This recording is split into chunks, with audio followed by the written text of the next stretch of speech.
నమస్తే ఎస్వీ న్యూస్కి స్వాగతం. నా పేరు యశ్వంత్.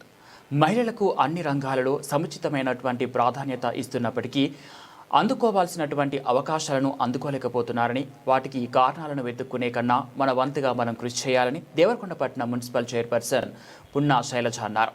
అంతర్జాతీయ మహిళా దినోత్సవం పురస్కరించుకొని దేవరకొండపట్నంలోని తన నివాసంలో ఆమె మాట్లాడుతూ, తాను ఏ ఒక్క రోజుతో ఈ మున్సిపల్ పీఠాన్ని ఎక్కలేదని, తన వెనుక తన భర్త ఎమ్మెల్యే బాలనాయక్ తనను ప్రోత్సహించారని ఆమె తెలిపారు. మహిళల విద్య ప్రాముఖ్యతను తెలియజేస్తూ లయన్స్ క్లబ్ ఆఫ్ సహస్రాను ఏర్పాటు చేసి సామాజిక సేవా కార్యక్రమాలు నిర్వహించారని తెలిపారు. మహిళలు ఆర్థిక స్వావలంబన దిశగా అడుగులు వేయడానికి వారికి వచ్చే అడ్డంకులను ఛేదించుకొని ముందుకు రావాలని తెలిపారు. ఈ సందర్భంగా మహిళలందరికీ అంతర్జాతీయ మహిళా దినోత్సవ శుభాకాంక్షలు తెలియజేశారు. ఈ కార్యక్రమంలో యాంకర్గా వ్యవహరించిన మౌనికకు మా ఛానల్ ద్వారా ప్రత్యేకమైనటువంటి ధన్యవాదాలు తెలియజేస్తున్నాం. మున్సిపల్ చైర్పర్సన్గా ఎన్నుకోబడ్డాను. మా వారు గతంలో కూడా సర్పంచ్గా చేశారు.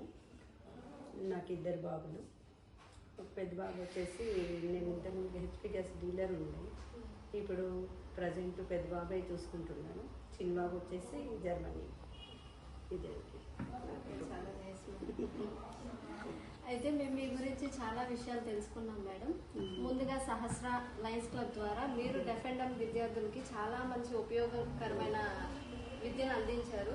దాని గురించి కొంచెం మీ మాటల్లో మీరు తెలుసుకోవాలి. సహస్ర కంటే కూడా ముందు నేను 5 ఫింగర్స్ క్లబ్ అని రన్ చేసేదాన్ని. మా ఫ్రెండ్స్ అందరం కలిసి చాలా కార్యక్రమాలు చేసేవాళ్ళము.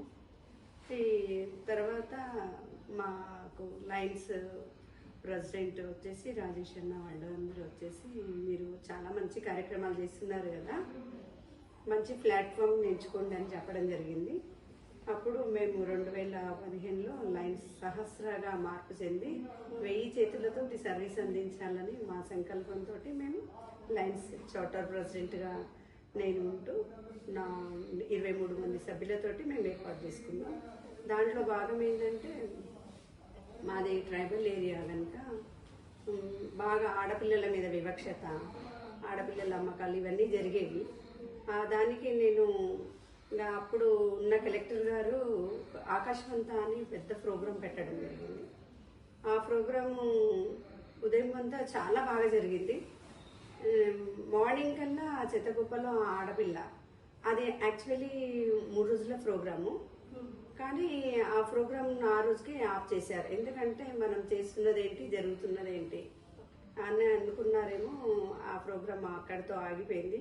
అప్పుడు నేను స్పందించాను, ఏంటి అసలు ఇలాంటి ప్రోగ్రాంలు కాదు, అసలు ప్రజల్లోకి వెళ్ళాలి, మనం ఆడపిల్లలు చదువుకొని ఉంటే ఇలాంటి తప్పుడు ఆలోచనలు తప్పుడు నిర్ణయాలు తీసుకోరని చెప్పేసి, అసలు చదువునే మేము తీసుకొని చదువుకున్న ఆడవాళ్ళు ఇలా నిర్ణయాలు తీసుకోరని చెప్పేసి చదువుకు ప్రాధాన్యతనిస్తూ మేము చాలా స్కూళ్ళల్లో చాలా ప్రోగ్రాంలు చేసాం. Not only deaf and dumb, చాలా స్కూల్ పాఠశాలల్లో వాళ్ళకి ఏమైనా రిక్వైర్మెంట్స్ ఉంటే స్కూల్కు సంబంధించిన మెటీరియల్ కానీ, బుక్స్ కానీ, ఎగ్జామ్ కిట్స్ కానీ, అదే కాకుండా చదువుతో పాటు యువత ఎదగాలి, శారీరకంగా మానసికంగా ఎదగాలని చెప్పేసి మేము చాలా కార్యక్రమాలు చేశాము.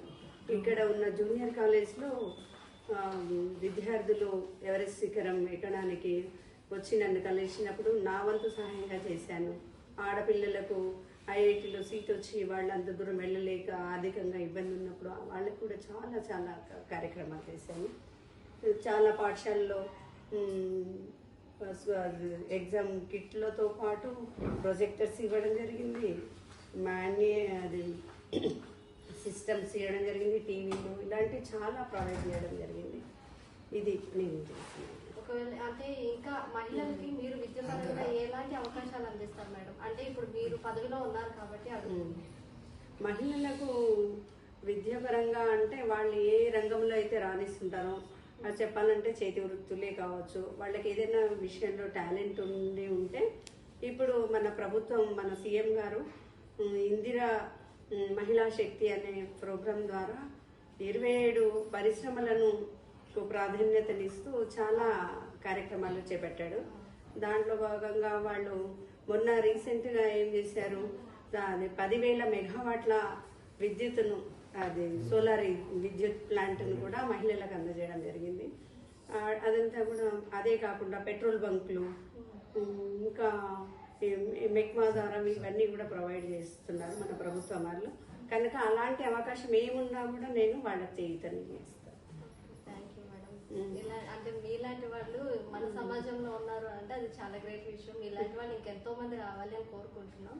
తప్పకుండా వస్తారు. ఎందుకు రారు? ప్రతి ఒక్కరిలో ఒక టాలెంట్ ఉంటుంది. కానీ అదేదో అవకాశాలు రాక వాళ్ళు అక్కడే ఆగిపోతున్నారు. నా వంతుగా నేను ప్రతి ఒక్కరికి కూడా వాళ్ళకి మోటివేషన్ ఇస్తూ ఉంటాను. ఎందుకంటే ఆడవాళ్ళు ఎదగాలి. ఆడవాళ్ళు ఎదిగినట్టయితే ఆ కుటుంబమే కాదు, ఆ పరిసరాలు, ఆ ప్రాంతం అంతా కూడా, జిల్లాలు, స్టేట్లు కూడా మార్పు చెందుతాయి. ఎందుకంటే ఆడవాళ్ళు శారీరకంగా వాళ్ళు బలంగా లేకపోవచ్చు కానీ మానసికంగా చాలా బలంగా ఉంటారు. కనుక వాళ్లకు మనం చేయూతనిచ్చినట్లయితే మన దేశం ఎక్కడికో వెళ్ళిపోతుంది అని నా నమ్మకం. అంటే ఇప్పుడు మీరు రాజకీయ పరంగా మీ బ్యాక్గ్రౌండ్ ఏంటి మేడం? అంటే మీరు అసలు ఒక సాధారణ మహిళ అనే వ్యక్తి ఇప్పుడు దేవరకొండ మున్సిపల్ చైర్మన్ గా ఉన్నారు అని అంటే అది చాలా గ్రేట్ విషయం. అలా మీరు ఈ రాజకీయంలోకి రావడానికి మీకు స్ఫూర్తినిచ్చింది ఎవరు? అంటే యాక్చువల్గా రాజకీయం అంటే నాకు పెద్దగా ఇంట్రెస్ట్ ఉండదమ్మా. కాకపోతే మాది రాజకీయ నేపథ్యం ఉన్న కుటుంబం. ఎందుకంటే గతంలో మా వారు సర్పంచ్గా చేశారు 2021 నుండి 2006 వరకు. తర్వాత అతనికి ఏ పదవి లేకున్నా కూడా ప్రజలకు ఏ సహాయం కోరి వచ్చినా కూడా తను ప్రజాసేవలో ఉండిపోయాడు. ప్రజలను ఎప్పుడు కూడా వదులుకోలేదు, పదవి లేదని తను. అదే ఈరోజు మమ్మల్ని ఈ విధంగా నడిపించింది. అదే మా వారి కళ కూడా. కానీ ఆ మున్సిపల్ చైర్మన్ అనేది మా వారికి వచ్చింటే నాకు ఇంకా హ్యాపీగా ఉండేది. ఎలా అయితే మా కుటుంబానికి దక్కిందని నేను సంతోషిస్తాను.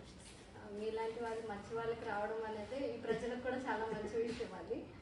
ఓకే, మీరు అయితే ఇప్పుడు యువతకి ఎలాంటి సందేశం ఇవ్వాలి అని అనుకుంటున్నారు ఒక మహిళకి? అంటే యువత కంటే ఏ విషయంలో? రాజకీయ విషయంలోనే కానీ, ఈ సమాజంలో జరుగుతున్న విషయాల పట్ల కానీ, వివక్షత పట్ల కానీ. వివక్షత అంటే ఇప్పుడు దాదాపు వివక్షత అనేది తగ్గిందనే అనుకోవాలి. రాజకీయంగా ఎవరైనా కూడా ఎదగాలి అనుకున్న వాళ్ళు ఫస్ట్ సేవ చేయాలి. ఏదో రాజకీయ ఆకాంక్షతోటి పదవి కోసమే మనం పోటీ చేసి పదవులు సంపాదించుకోవడం కాదు. ఎప్పుడైనా కూడా మనం సేవ చేసినట్లయితే ప్రజలే మనల్ని గుర్తించి మనకు పాలన అందిస్తారు. చాలా thanks madam. Thank you so much. మీ విలువైన సమయాన్ని మాకు అందించినందుకు. అనేక కొత్త విషయాలు మేము మీ ద్వారా నేర్చుకుంటున్నాము. మీలాంటి వాళ్ళు అనేక మంది మన సమాజంలో ఉంటే ఇంకా చాలా బాగుంటుందని అనుకుంటున్నాను. Thank you so much madam. Happy women's day. Thank you so much. అందరికీ ధన్యవాదాలు.